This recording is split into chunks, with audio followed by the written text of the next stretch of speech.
y vamos a hablar de este tema con el epidemiólogo Adolfo Rubinstein, que además ha sido ministro y secretario de Salud de la Nación durante el reciente gobierno de Mauricio Macri. Doctor Rubinstein, gracias por estar con nosotros. Buenas noches. ¿Qué tal, doctor? Hola, buenas noches. ¿Cómo están todos? Bien, ¿escuchó los datos recién de la provincia de Córdoba? ¿Qué opinión le merecen? Bueno, que creo que en Córdoba, digamos, a diferencia de lo que es el AMBA, donde hoy se concentra y es el epicentro de la epidemia, más allá de que obviamente han habido y siguen habiendo algunos brotes, yo diría que la cosa está bastante bien controlada. En realidad, justamente hay un número, digamos, de casos nuevos que es posible de ser controlado vía bloqueos, como se está haciendo con testeos, con rastreo de contactos y con aislamiento.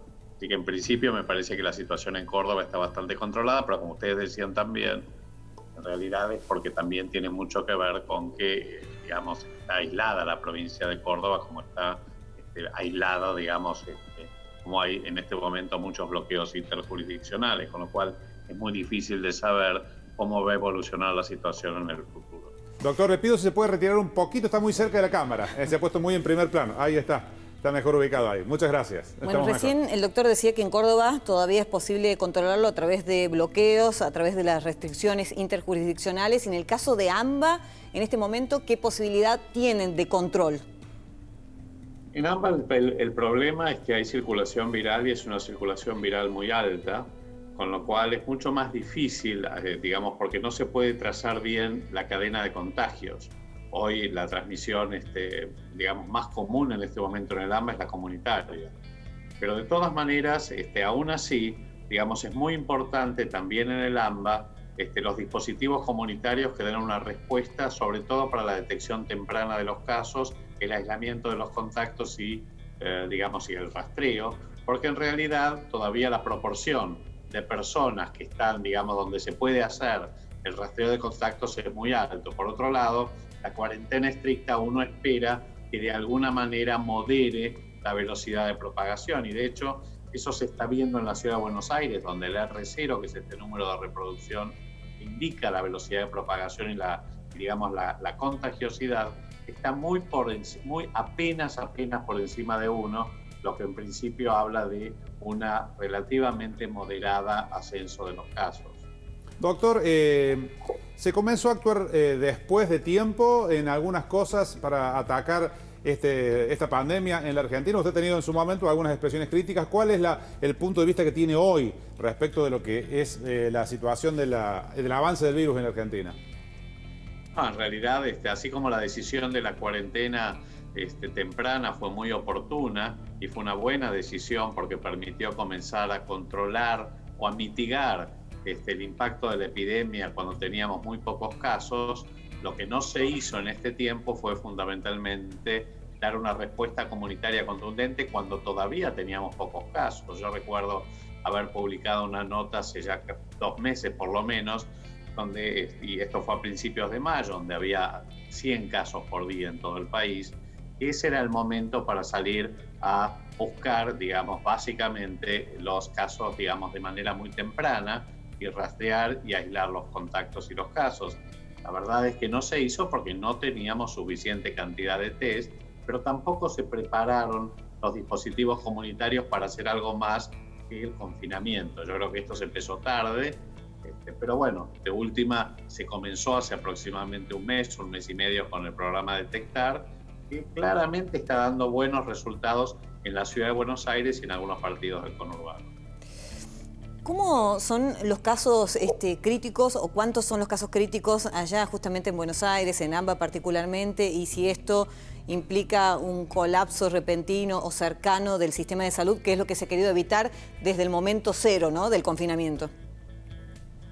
Estamos en un momento de ascenso, de una pendiente, digamos, de ascenso de casos. La curva de contagios está subiendo, pero la verdad que lo está haciendo a una velocidad bastante, como decía, modesta, y está permitiendo que el sistema de salud se pueda ajustar a este aumento del número de casos. De hecho, si bien la ocupación de camas de terapia intensiva en la ciudad de Buenos Aires y en el conurbano aumentó a un ritmo bastante tranquilo.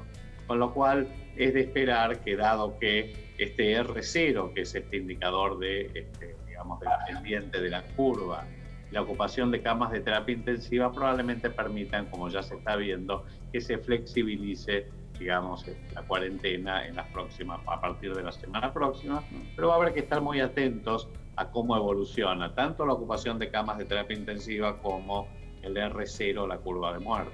Doctor. La mayoría de los casos, como se está viendo, más del 90% de los casos son casos o asintomáticos o casos muy leves, claro, que no requieren servicios de salud, no requieren ni hospitalización ni terapia intensiva. Doctor, bueno, se está viviendo la tensión permanente entre el cuidado de la salud y el drama económico que se está viviendo con cada vez más desempleo, empresas, negocios que se cierran y demás. ¿Es muy riesgoso empezar a plantear abrir más la economía en función del estado en que se encuentra la pandemia hoy en la Argentina?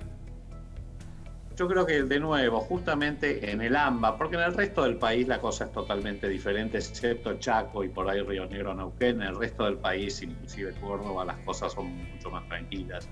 Yo creo que sí hay espacio para comenzar a reanudar actividades laborales, actividades comerciales.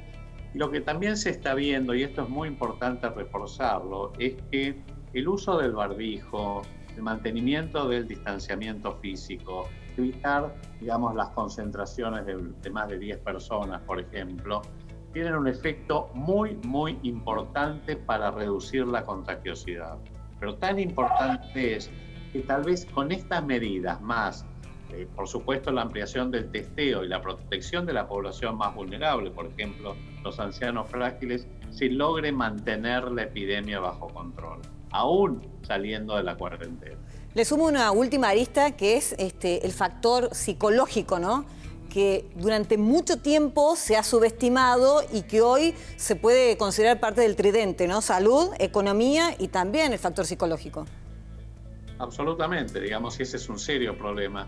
Y no solo tiene que ver con lo que es la preocupación de la familia, sobre todo aquellas más pobres, que tienen serios problemas económicos porque viven de la economía informal o son cuestapropistas o tienen un negocio y no tienen un salario, sino la cantidad de problemas psicosociales que han comenzado como producto del confinamiento prolongado. Y esto es, hay claramente ya encuestas que lo que están visualizando es un aumento de la ansiedad, de la angustia, de la depresión, de las adicciones, de los conflictos familiares, de la violencia doméstica. La gente ya no da más por muchas razones. Por eso creo que es insostenible e inviable que podamos prolongar la cuarentena en estas condiciones mucho tiempo más. Lo que también hay que tener en cuenta es que tal vez, digamos, si la cosa se dispara, que esperemos que no ocurra, haya que volver a endurecer las medidas. Pero creo que en la medida que se pueda hay que relajar un poco.